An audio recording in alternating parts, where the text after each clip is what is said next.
Hi guys, तो आज के सेशन में हम कवर करने वाले हैं वो कौन से इंपॉर्टेंट टी कोड्स है जो अकाउंट्स पेबल से रिलेटेड है और अकाउंट्स पेबल भी स्पेसिफिकली इनवॉइस प्रोसेसिंग से रिलेटेड है। क्यों? क्योंकि इंटरव्यू में ये टी कोड्स आपसे काफी ज्यादा पूछे जाते हैं और इन टी कोड्स के ऊपर ही आपका कहीं ना कहीं प्लेसमेंट वाला पार्ट यानी कि आपका सिलेक्शन भी डिपेंड करता है। स्टार्ट करते हैं आज का सेशन। अगर मैं बात करूं कंपनी की, कंपनी जब परचेज करती है तो कंपनी या तो मटेरियल लेती है या सर्विस लेती है। अगर आप लोगों के पास कोई सर्विस का इनवॉइस आता है और आप उसे डायरेक्ट पोस्ट करना चाहते हो तो इसके लिए टी कोड होता है FB60। FB60 से आप डायरेक्ट एंट्री को पोस्ट करोगे, जो भी वैल्यू होगी उस रिस्पेक्टिव लेजर में जाएगी, बेशक वो वेंडर लेजर हो या जीएल लेजर हो। इसका टी कोड मैं आगे बताऊंगा।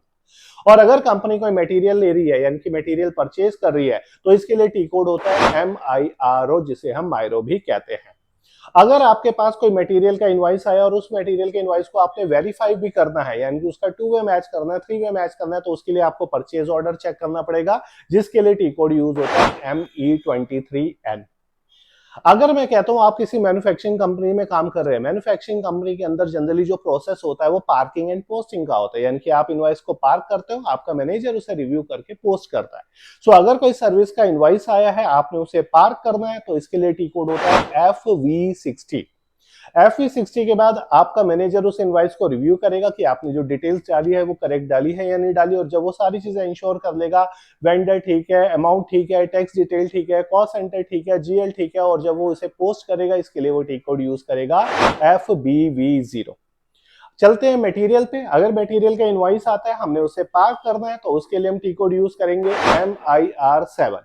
उसके बाद यही इंफॉर्मेशन हम अपने मैनेजर के साथ शेयर करेंगे। मैनेजर उस इनवॉइस को रिव्यू करेगा, रिव्यू करने के बाद सारी डिटेल्स चेक करेगा एसएपी में कि उसमें वेंडर ठीक है या नहीं है, टैक्स ठीक है या नहीं है, अमाउंट ठीक है या नहीं है, पीओ नंबर ठीक है या नहीं है, और उसके जब वो इंश्योर कर लेगा सारी चीजें ठीक है तो उसे पोस्ट कर देगा, जिसके लिए वो टी कोड यूज करेगा MIRO, जिसे मायरो हम कहते हैं।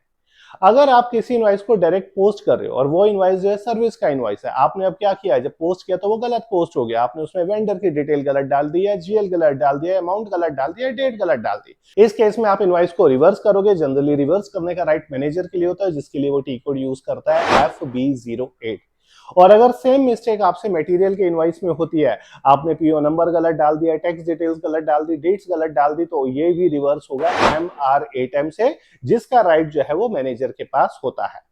अगर आपने कोई इनवॉइस को प्रोसेस कर दिया और आप उसकी डिटेल्स को कुछ एडिट करना चाहते हो, ऑल्दो एसएपी में अगर कोई इनवॉइस पोस्ट होता है तो डिलीट करने के राइट्स नहीं होते, एंट्री हमारी रिवर्स होती है, लेकिन कुछ फील्ड को आप एडिट कर सकते हो, लाइक रेफरेंस जिसमें आप बिल नंबर डालते हो, टेक्स्ट जिसमें आप नरेशन डालते हो, डॉक्यूमेंट हेडर टेक्स्ट जिसमें आप शॉर्ट नरेशन डालते हो, जिसके लिए टी कोड यूज होता है FB02।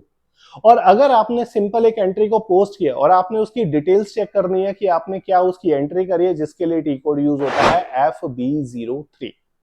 अगर आपको किसी वेंडर का लेजर चेक करना है, आपको एक सिंगल वेंडर का लेजर चेक करना है, मल्टीपल वेंडर के लेजर चेक करने हैं, या सभी वेंडर के लेजर चेक करने हैं, आपने कोई वेंडर की स्टेटमेंट बनानी है, रिकंसिलेशन बनानी है, तो अल्टीमेटली आपको वेंडर का लेजर चेक करना पड़ेगा, तो उसके लिए टी कोड यूज होगा FBL1N।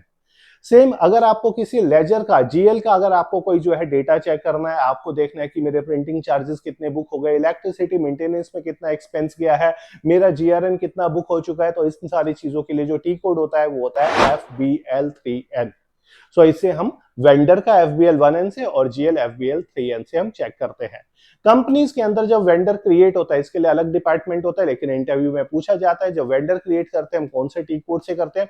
टी कोड होता है BP. BP mean business partner, जिसे आप इजिली से रिमेंबर कर सकते हैं। अगर आपके पास कोई मटेरियल का इनवॉइस आया और मटेरियल के इनवॉइस में हमने 100 क्वांटिटी मंगवाई थी, मैं कहता हूं उसमें से 20 क्वांटिटी जो है वो डैमेज है, तो इसका मतलब हमें वेंडर का पैसा काटना पड़ेगा। सेम यही चीज आप चाहो तो अगर कोई सर्विस लिया उसमें कोई आपको टाइमली सर्विस नहीं मिली या वेंडर का पैसा डिडक्ट करना चाहते हो, जिसे हम डेबिट नोट कहते हैं या परचेज रिटर्न कहते हैं, इसके लिए जो टी कोड होता है वो होता है FB65। FB65 से आप क्या करोगे, वेंडर के अमाउंट को कम कर। ये सारे टी कोड्स वो टी कोड्स है जो काफी इंपॉर्टेंट है, जो कहीं ना कहीं इंश्योर करते हैं आपका प्लेसमेंट, क्योंकि इन सारे टी कोड्स को आपका मैनेजर आपसे इंटरव्यू में पूछता है। इन पे काम करिए और अपना सिलेक्शन पक्का करवाइए। Thank you.